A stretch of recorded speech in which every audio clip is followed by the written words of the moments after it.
$800 still gets you a powerful PC for gaming and creation, as long as you make the right choices. In this episode of Build Lab, I show you the components, the build process, and the special sauce to make $800 really sing. And if that's not enough, I'll show you how another $200 makes that special sauce even spicier. My goal for this build was price to performance in a package that is for adults, not some RGB laden bling show, something classy and refined. With that in mind, I hope you enjoy this build footage.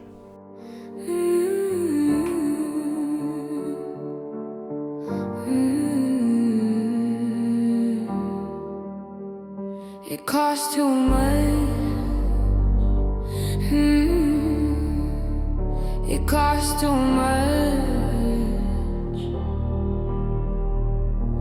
I gave it all. But it costs too much.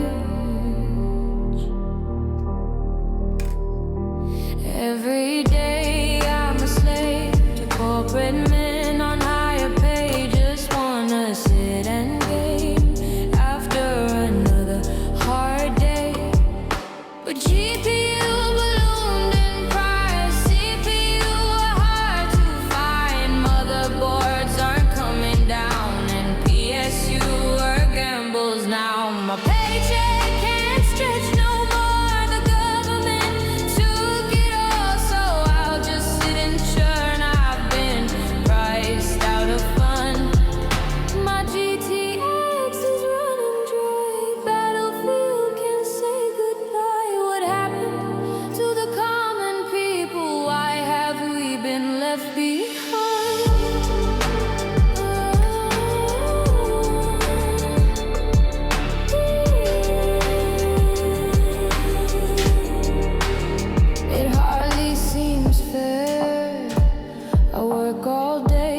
Stuck here, the last cent in my pay packet is buying Jensen's 13th jacket.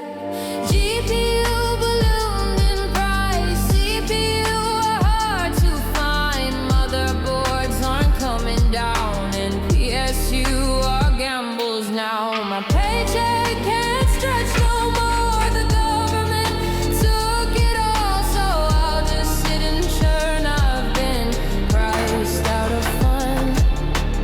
I'll just sit and churn. I've been priced out of fun.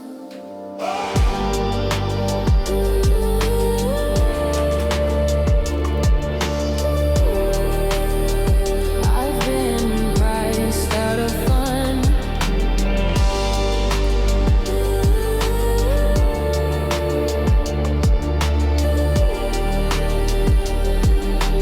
Priced out of fun.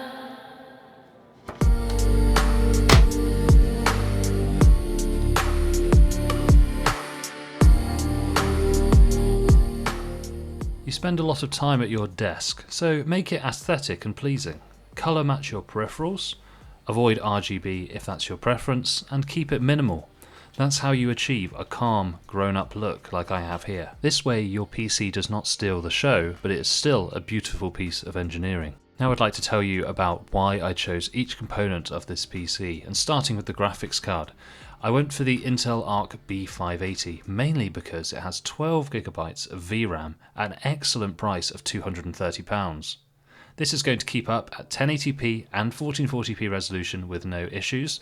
All the games tested ran at over 60 FPS at 1440p, and the more competitive games gave respectable frame rates, usually in excess of 100 and oftentimes in excess of 200. For the case, I chose the Lian Li A3, and the reason is the wood accents on the front give it a tasteful, clean aesthetic, not something that's RGB gamer bling. The Lian Li A3 has all of these tasteful aspects, it sets the tone for the build, and it fits all the components that you'll possibly need. I'm working on a Lian Li A3 review, that will be in a separate video, but I'll tell you now, this case is absolutely rocking. The basis of any PC is the platform, the CPU, the motherboard and the memory.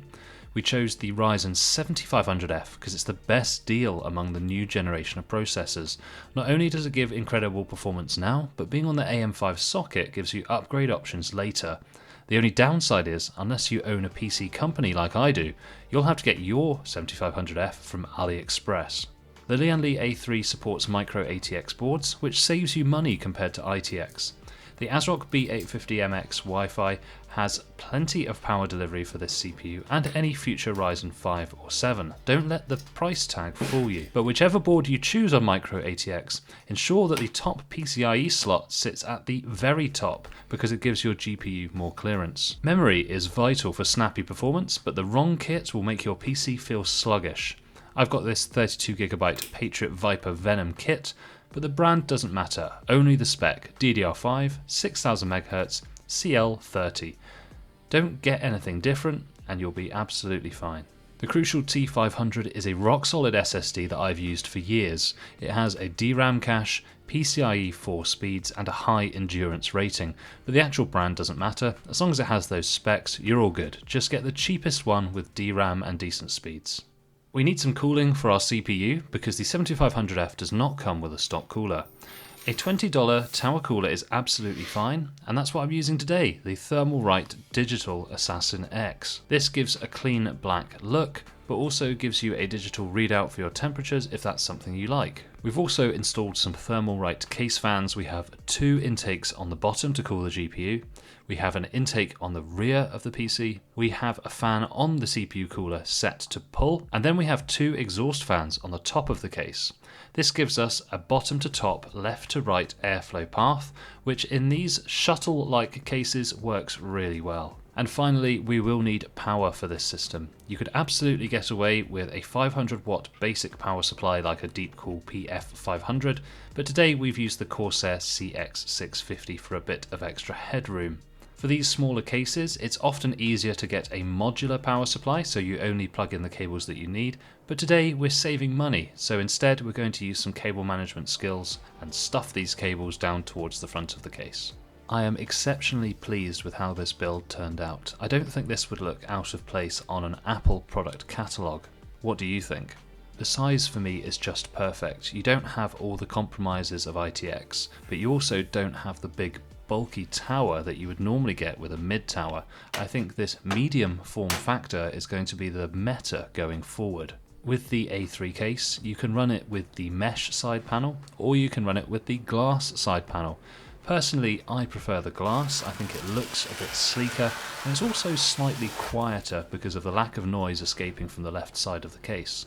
What I might do to improve this build would be perhaps to use a different power supply. If you were to use a modular power supply, the cable management would be a lot smoother, and if you picked a power supply that came with braided cables straight out of the box, like an RM850E, this could enhance the look of the build a bit further. So now that we've learned all about the parts and the aesthetic, I think we also need to talk about performance. So let me roll you some benchmark footage now.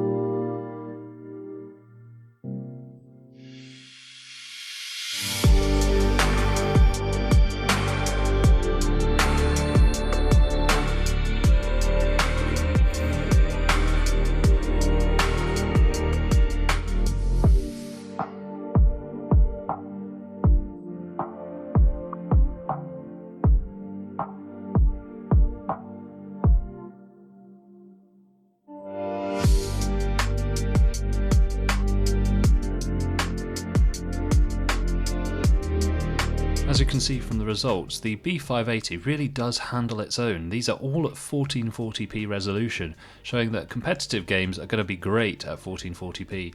Some games like Call of Duty Warzone, you may be better off running them at 1080p for a slightly better experience, but Apex Legends, Fortnite, Black Myth Wukong and Cyberpunk all performed really well at 1440p and surpassed my expectations. There's been a lot of talk about driver CPU overhead on the Intel graphics cards, but I think that's a bit overblown, or at least they've fixed it by the time I did my testing on the 4th of October this year. Because yes, whilst the CPU was pegged at 100% for a couple of the games, it didn't affect the frame times and the FPS output was certainly something I was happy with. But I mentioned at the start that I would be talking about some special sauce for the build, and here it is. It's the Radeon RX 9060 XT 16GB. For about $130 more, you're getting quite a good uplift in performance. Our competitive games in Fortnite and Call of Duty Warzone did improve quite drastically in terms of the FPS, but of course you are spending quite a bit more money, about 50% more of the GPU cost, so I would actually expect there to be a bit more performance, but that's the way to give it a bit of extra special sauce if that's what you wanted. Personally, I would be very happy with the Intel Arc B580 and I'd happily recommend it to you and to my friends. I think the value on offer is truly S tier. Subscribe for more setups like this. Tell me your thoughts in the comments, and I'll see you in the next Build Lab.